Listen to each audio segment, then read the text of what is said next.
If you want to speed up your digital painting workflow in Krita, one of the most useful features to learn is the Reference Images tool, also called the Reference Docker. In this video, I'll show you how to use Reference Docker in Krita step by step so you can bring in inspiration images, move them around your canvas, resize them, and even adjust opacity and saturation for better tracing and studying. If this tutorial helps you, make sure to hit like and subscribe for more Krita tips and beginner-friendly tutorials. Alright, let's jump in. First, look at your Tools toolbar, which is usually on the left side of the screen. You want to find the Reference Images tool icon. It typically looks like a small pin holding a piece of paper, or sometimes like a picture frame depending on your version of Krita.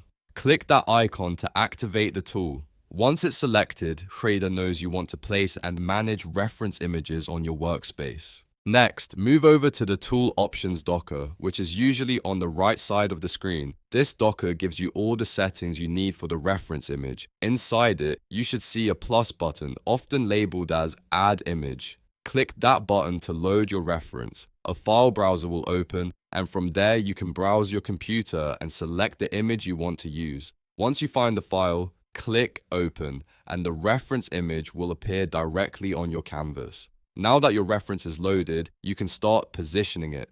Keep the Reference Images tool selected, then click and drag the middle of the image to move it around your workspace. This is useful if you want the image beside your drawing, above your sketch, or even partially off the edge of the canvas so it stays out of the way. Krita gives you a lot of flexibility here, so you can arrange the reference in whatever way helps your workflow most. If you need to make the reference smaller or larger, look for the little square handles on the corners of the image. Click and drag those handles to resize it.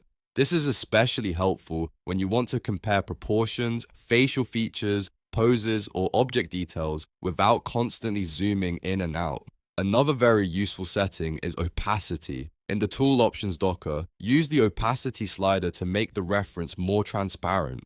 Lower opacity is great when you want to trace over an image or keep it visible without it being distracting. If you're using multiple references, this also helps you keep your canvas clean and readable. You can also use the saturation slider. Turning the saturation down makes the reference black and white, which is extremely helpful for studying light, shadows, and value structure. This is a great trick if you want to focus on form and contrast instead of color. Many artists use this setting when blocking out shapes or checking whether their values are working properly, and that's really the basics of how to use Reference Docker in Krita. Once you get comfortable with these controls, you can build a much smoother workflow for drawing, painting, and studying from references. Whether you're doing character art, environments, or product sketches, this tool can save you time and make your work more accurate.